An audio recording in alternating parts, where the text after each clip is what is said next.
Um, Hello, today I'm going to be showing you the basics of Pixel Furnace, the software on your Gameband that allows you to create animations. So I'm just going to show you one type of an animation to do on this, and it's going to be the option that has you create an animation from scratch.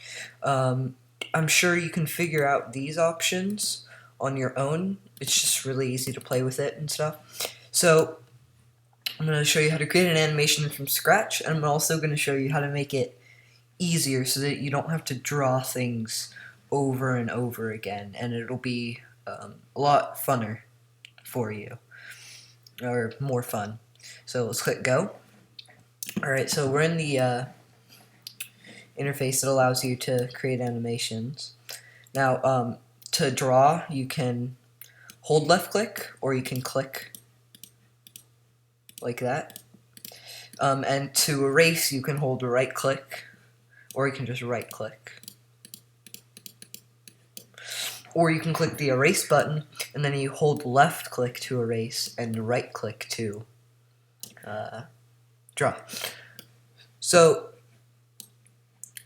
basically what this is, you can select how many frames you want in your animation, and then this right below is how fast you want your frames to go by.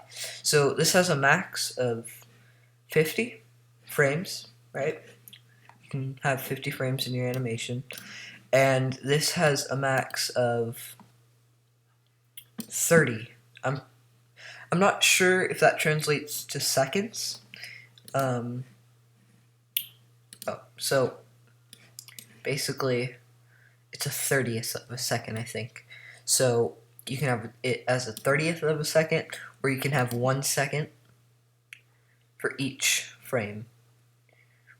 If you want a really long animation, like really, really long, like a minute long, is how long you can have it, because you can have a different animation, or different pictures. You can have 50 different pictures, and they each last a minute for the longest one. And the shortest one would obviously be one screen that lasts a 30th of a second, right? So this is the shortest animation possible. This appears for a 30th of a second.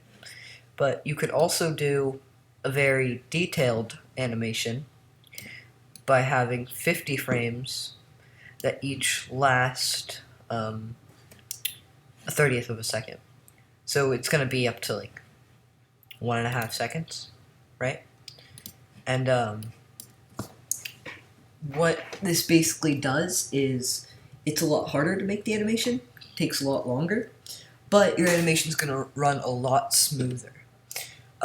If you're just starting out in making animations for your game band, this is probably not for you, because it's going to take a long time and a lot of dedication to drawing your frames and then going to the next one and drawing the next one. And yeah.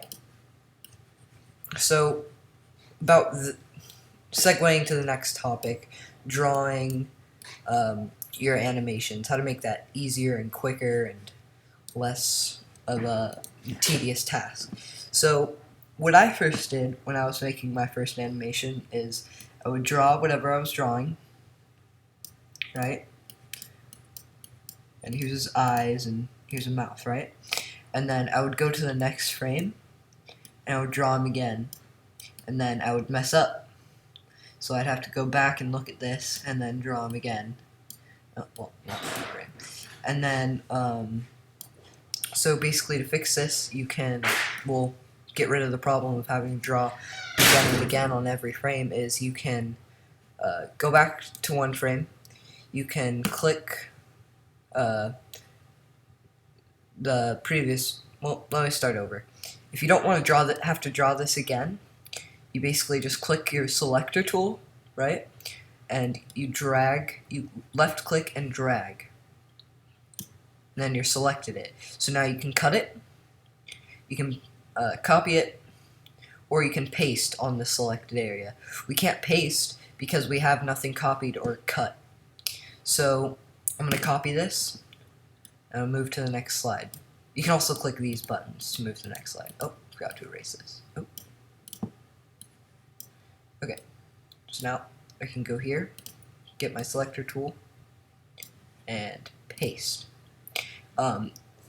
Next tool that will help you, not as much, but a lot, is your move tool. So you select an area, and now you can move that area around on your screen, right? And you can just move it anywhere. And so that helps a lot. Say you drew something, but you drew it one box over by accident. You can just select the thing you drew one box over by accident, and then move it one box over. Or say you drew it over here, but it needed to be drawn over here. It's going to be a pain to duplicate. So you can just move it to where it needs to be. You can also click this to go back frames. Oh wait, no, sorry. This is undo and this is redo. So now that after you create your animation, which I recommend that you spend a lot of time on, you know, really think about it and what it's going to be, you can click done, and then you can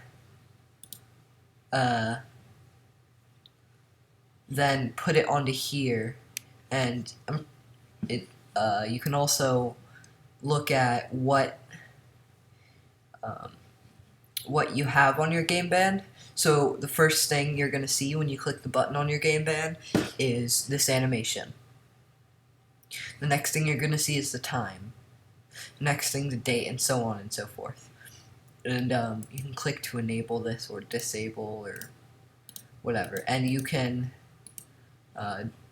remove certain animations from it, right? And so now that I set it up like this, the first thing you're going to see is time. Next thing is date, and then free space. So that concludes my tutorial on how sorry, I'm at a loss for words here. That completes my tutorial on how to make an animation. I wasn't going to show you how to make a specific animation because that would just be super complicated, and it'd be easier probably to just have certain pictures in like not a video. But anyways, that's that, and thanks for watching.